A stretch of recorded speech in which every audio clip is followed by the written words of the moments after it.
voila, what it be, what it do, what it is.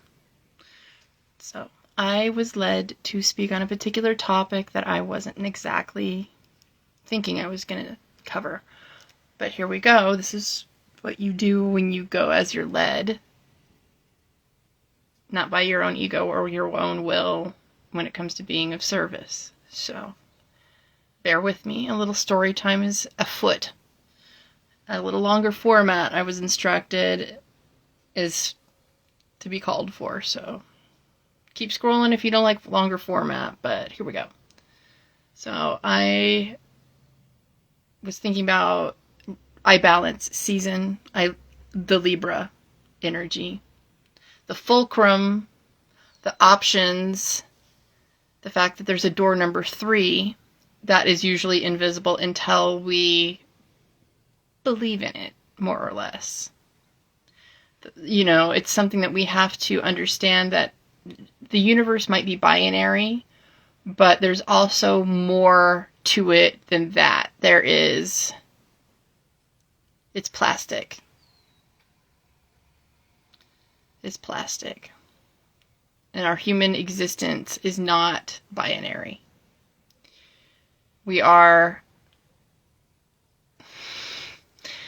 Since we are part of the prism, say source, God, whatever energy, creator energy, is the white light.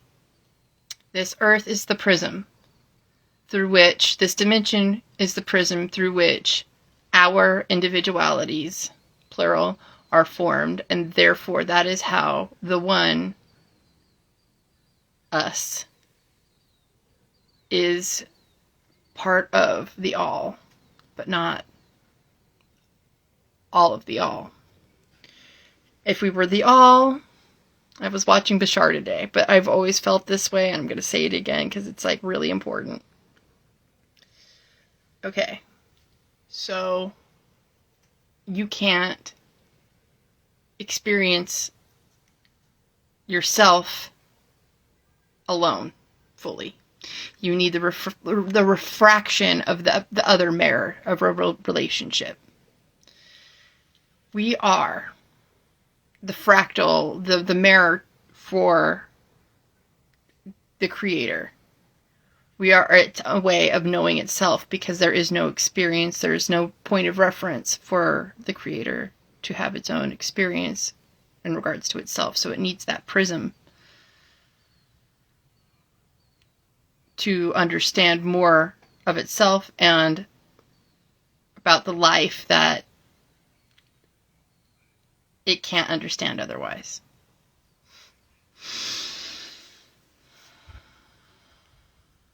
Hermetics talks about the all often. So, get into Hermetics.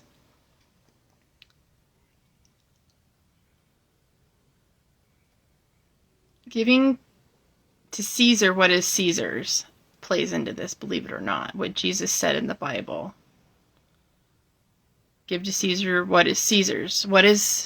How do we put this in relation to that? Well, that conversation happened about taxes, right? Jesus was getting asked, what should we do about taxes? Because wouldn't that be bowing or paying fealty to something other than God? And his response was, give to Caesar what is Caesar's. So give coin, give whoever's face is on the coin, whoever's republic is stamped on that coin. Play that game. Play the physical game. And give to God what is God's. Your offerings, your actions, your habits, your spirituality. Give that to God. So, give your coin, circulate your coin, be in the world, but not of the world. And your soul has other things to do. So, in terms of, say, you're an employee. Lots of us in America are employees, okay? You give your employer the amount of hours in the contract. But you also take your break that's in the contract. You exchange your time, energy, attention, focus, backbreaking work, whatever it is, in exchange to be paid. That is involving yourself in Caesar's world. But if you're not about your own business on your free time, if you are not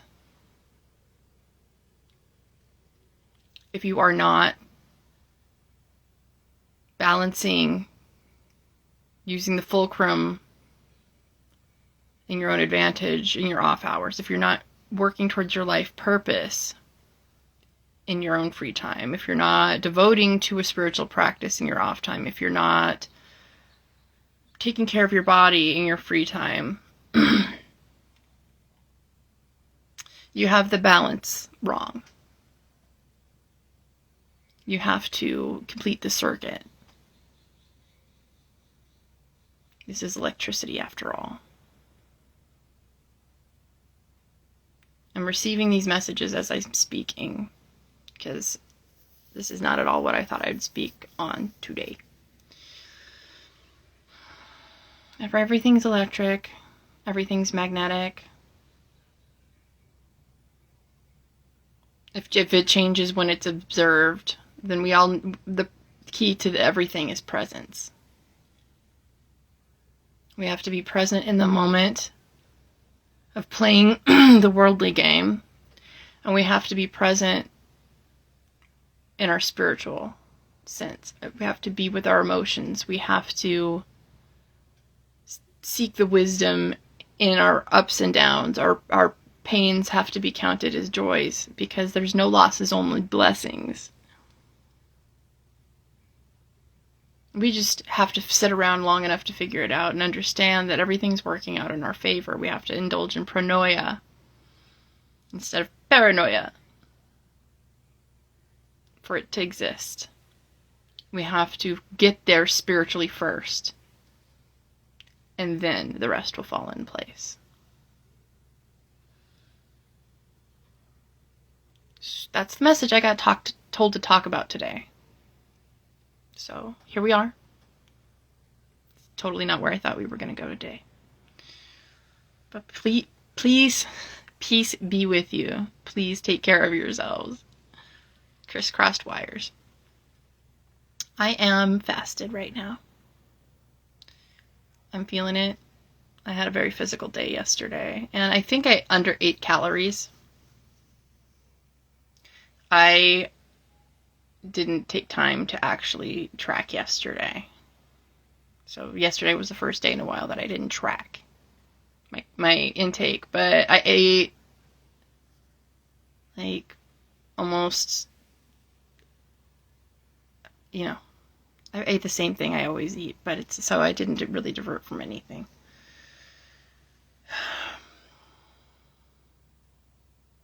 Listen, life is going to keep throwing you crisscross things. The more you become spiritually adaptable. That's why we have to count all these trials as joys.